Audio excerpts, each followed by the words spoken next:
There's a different feeling for me when this is declared, because it, just like the example you're talking about, praying towards a God, that gives you a belief and a feeling and a sense of separateness.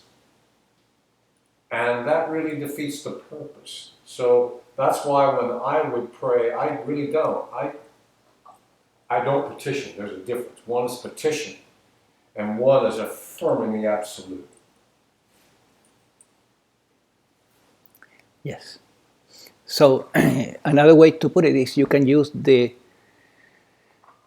passive voice, which has no subject. So you say, what needs to be understood here, right? It's an impersonal question, but it's very clear. What needs to be understood in this situation? Not what I need to understand, right? So the passive voice is really helpful to remove the subject, the I, which is a fictitious being. And then in that way you can you make language your friend instead of your enemy, in the sense that it's constantly affirming the false.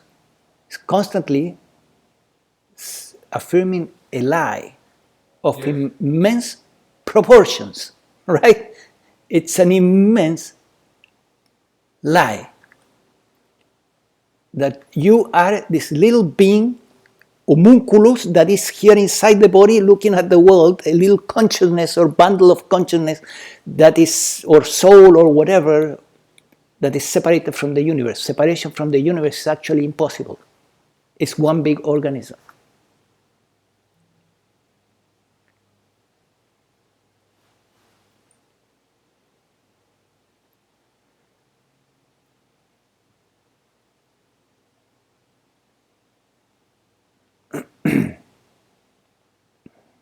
So one way to express verbally that the awakening, I am awakened, which is not the way to do it, of course, is you say, awakening happened here, right? To whom? Who cares? It happened, right? We could say that really is consciousness waking up to itself, right? To its own power, to its own beingness. That consciousness inside this mind-body organism subjected itself into an hypnosis. The hypnosis that of believing that it was something else.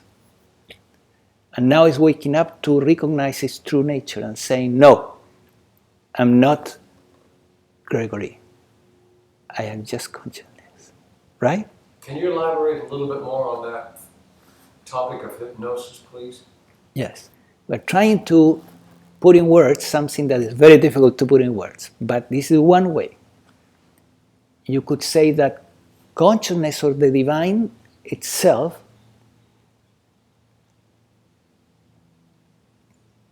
does a certain hypnosis to itself, to believe for a while that it is Gregory. Until one day something happens and boom, consciousness wakes up and says, no, I'm not Gregory, of course. I never was Gregory. And consciousness. I'm the divine, the creator of the universe. The only consciousness. The consciousness that is looking through that plant and through all these mind-body organisms here. And you don't need to realize that. You don't need to realize that level of cosmic consciousness, so to speak, that every consciousness is looking through all the mind-body organisms in the universe. No. You just need to realize that what is looking through the mind-body organism is undifferentiated consciousness, and that the you that you thought you were is just thoughts about you, ideas you had. The first idea that was sold to you was, I am so and so. is the baptism, right? An initiation into the false. They bring you to church and they initiate you into what? Into the false, not into the truth. It's an initiation into the false. Now you are Gregory, right?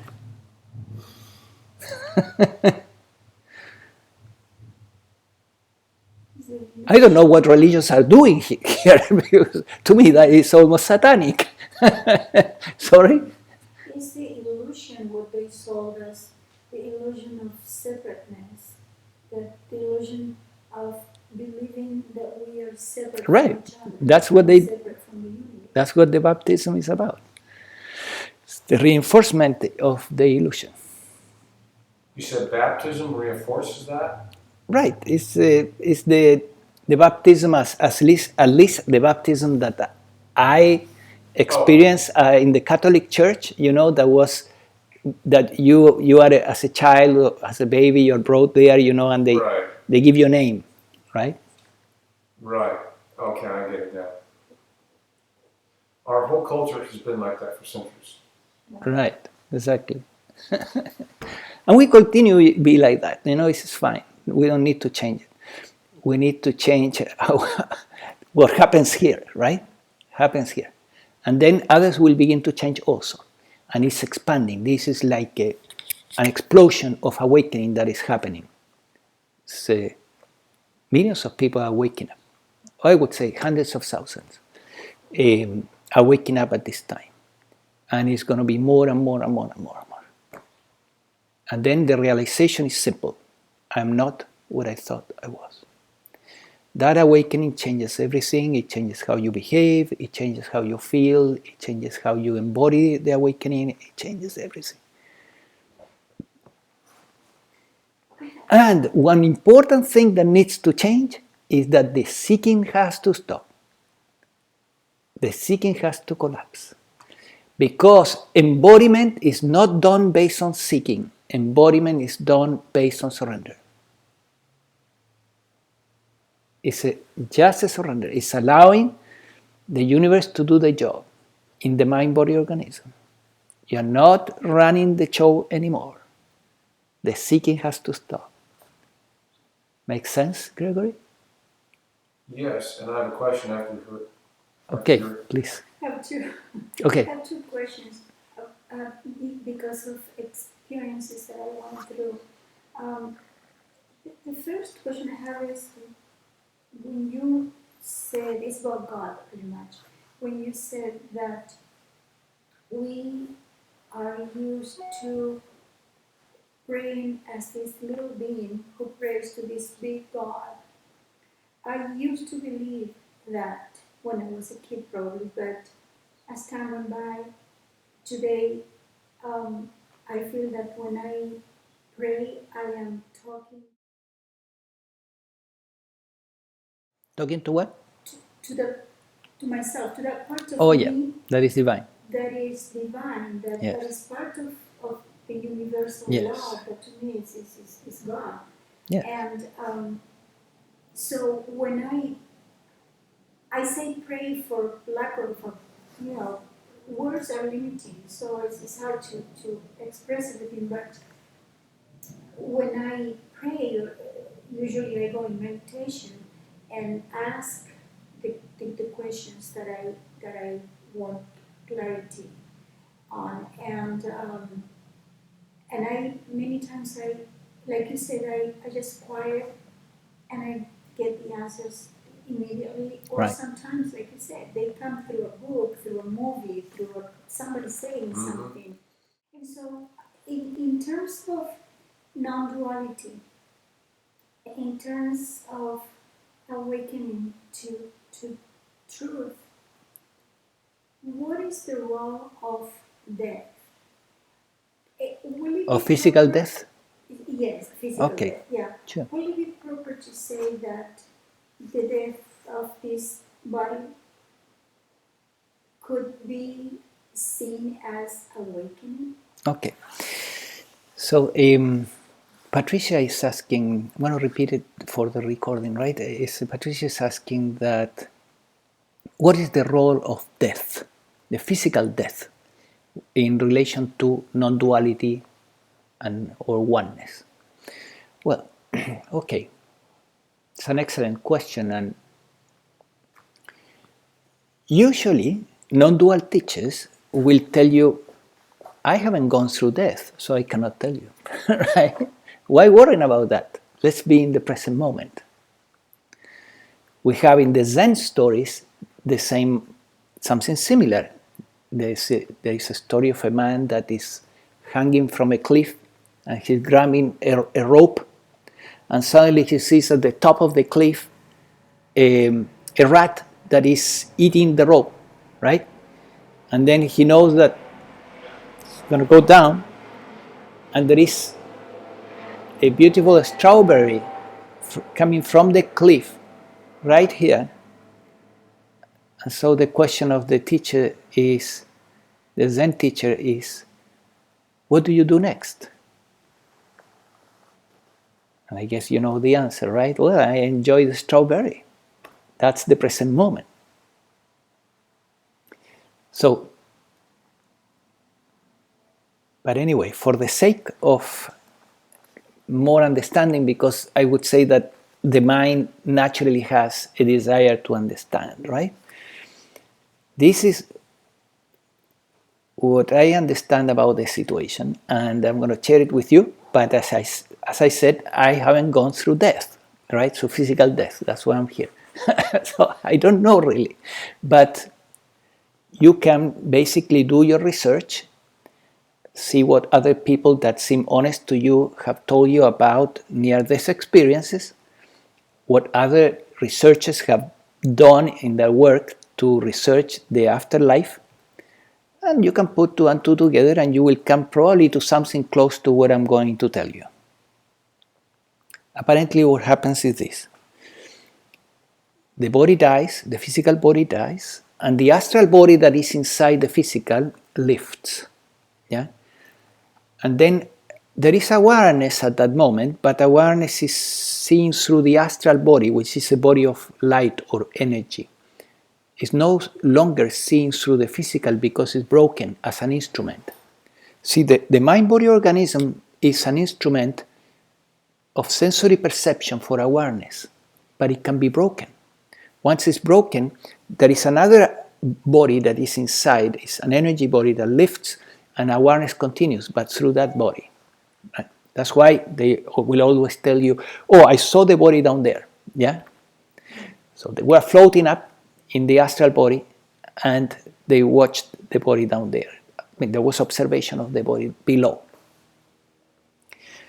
So now you're floating there, and you're a bit lost, you know, what's going on, and suddenly you see that our beings of light are coming, yeah, to greet you and to guide you to the other side. And you begin to recognize them, and memories begin to come back. Memories, astral memories. And at that moment you say, oh wow, now I got it. Yeah, I am a soul really, I'm not a body, not a human being, I am a soul. Now if we notice what that idea is, we see what's happening. I am a soul is I am this. That's an identification with a word. In this case, a word that is pointing really to the astral body, meaning there is identification with the astral body, same as here there is identification with the physical body, over there is identification with the astral body, and then you call yourself a soul. So you say, I am a soul, right? In reality, you're not a soul. You continue to be, after death, pure, undifferentiated, divine consciousness or awareness. The same that is looking through your eyes right now. Make sense? So we go to the astral and we have there a lot of fun in the other world with a new identification. I am a soul, and now I remember my name as a soul, which is usually a sound. It's not a name as we use here. It's a sound, and that sound is me, and you create a whole story again around that character, that soul character. that is incarnating in different incarnations and playing other characters, sub-characters in the physical universe. The truth is, you are neither. You're not the human body, you're not the soul, you're not the astral body, you're only awareness. From the non-duality perspective, you're always awareness, and this can be realized in your own experience that that's what you are really. And the rest are stories that we create in our own thoughts about me. I am a soul, I am a human being, I am an engineer, I am a psychotherapist, I am a man, I am a woman, I am American, I am a wife, a husband, all labels in the form I am this. Put them all in a basket, and that basket is in the memory, and there are hundreds there, and they feel very believable until you wake up, and that is the source of the problem. All those I am this, I am that, starting with your name, they are in the memory, and in the memory they are giving you also sensations and feelings because they are powerful, believable thoughts, and this complex of thoughts and feelings feels like me, and it's not a real self, it's a mental construction. So this cannot be considered awakening. I mean, maybe not. Or after death? No, death is not awakening. Death is, I would say, is an awakening to this center, to the fifth center, where is the soul level, yeah, where you see that you are a soul, right? But the awakening that we're talking about here, about consciousness, is at this level, much higher, is the sixth center, and is the realization that you are undifferentiated awareness, way above the soul level, that you are conscious.